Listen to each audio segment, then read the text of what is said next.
first of all, I turn knobs, and I keep turning the knobs until they kind of impress me.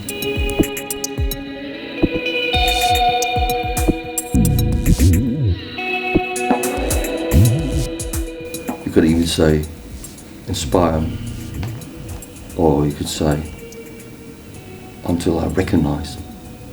I recognize what they are kind of referring to. You know, when you hit the instrument, you hit the keyboard, there's a sound, so turning knobs, and start getting images in mind.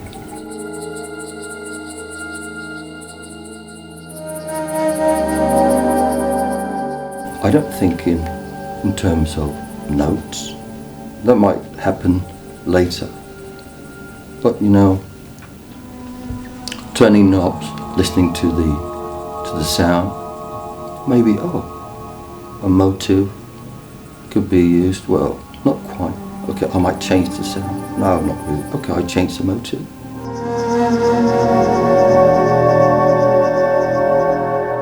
And then I lock that. Then I've got a motive, and it's kind of, and its reflection in sound. The sounds that I choose to use, there's always sounds that I recognize. They might not be, I might not have used them before. They might be new, but I mean, the criteria for using the sounds that I do is feeling of recognition. I don't want to create something new because the criteria is, oh, I know you.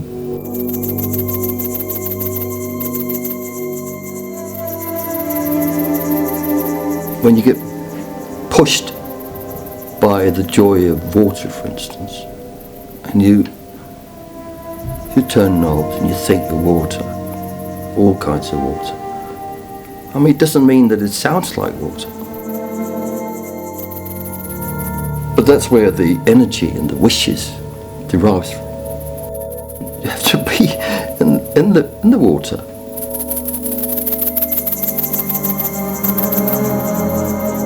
The physical world, that's where the holiness of life is, I think.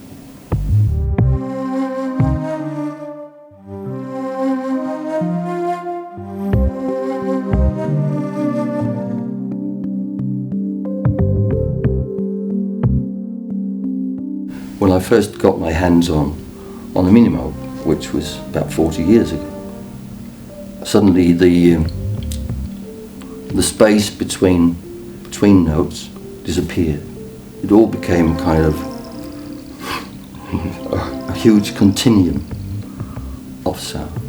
You could slide around. I mean, it became sound more than notes, and it became clusters more than harmonies. I mean, it was a great liberation. But I mean, that of course has taken place gradually from that first experience in 73, I think it was. But I'm still turning the bloody knobs.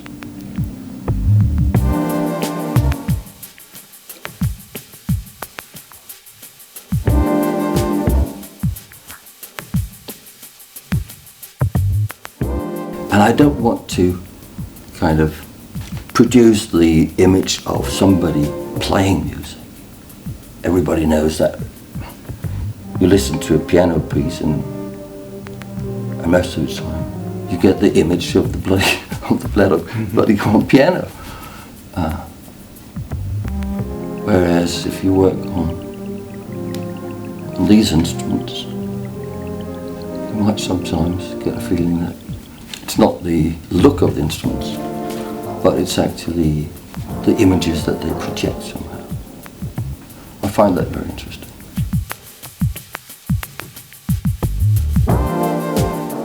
A solo piece for clarinet can be a very, very rich and very emotional and very kind of wide, has a very wide expression. But these instruments, they don't have that, because most of the sounds you make, they have a very, very short life.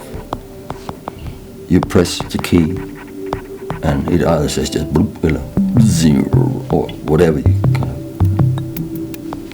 But then, if you press the key again, exactly the same process will unfold in front of you.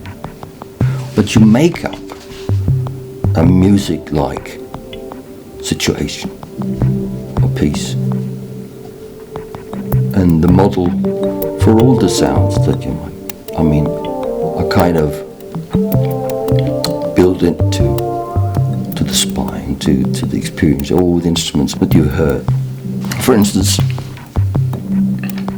a piano is a very rich sounding instrument, incredibly. But it's also a very jealous instrument.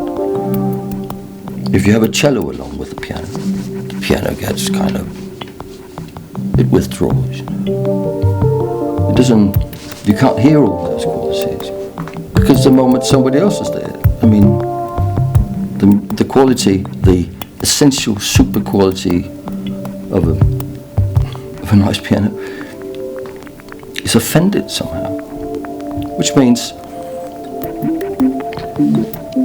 that you have to be kind of strategic in the way you use the instruments. So if you want to learn or be inspired or get into electronics, you should listen to solo pieces for different instruments.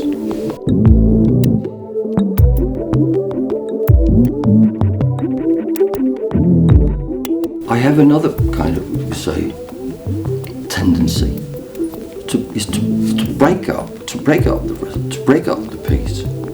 I don't know exactly why, but I feel very often that I have to stop this now. It might be a kind of, not pause, but I mean maybe 1 second or half a second, kind of break it down, start it again. But I never really found out why.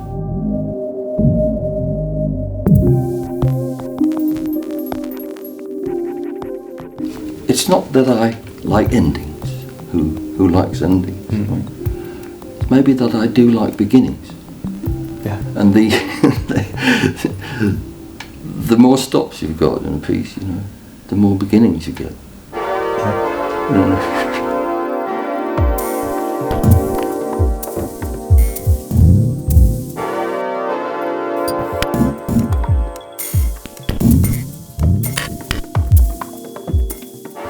Playing live with people that you really care for, music that you love, with a generous audience.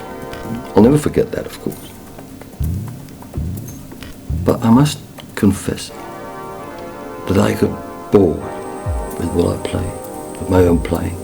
And I very rarely was surprised. So what I've gained in this kind of straightforward office hours process is the joy of being surprised.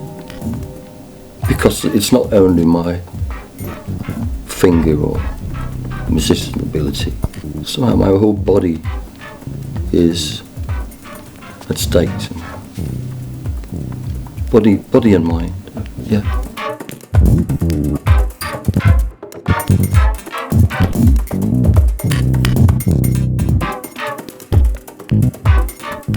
Working as an artist, if you can stay away from it, stay away from it. If you can't stay away, dive into it. It's not a hobby. It's not an option. I think a lot of people think that it's something that you can do whenever you feel like, on the weekend or whenever. And I think a lot of people can do it. But I mean, if that's the conditions you create for your own creativity,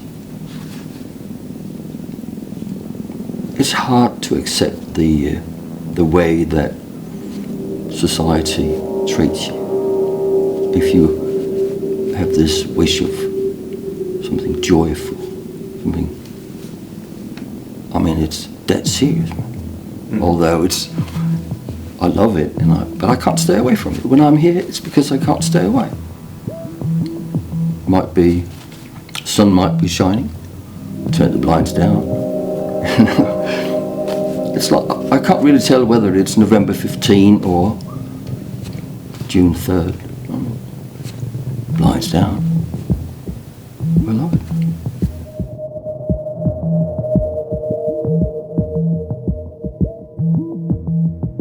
But I can't say that I'm making this stuff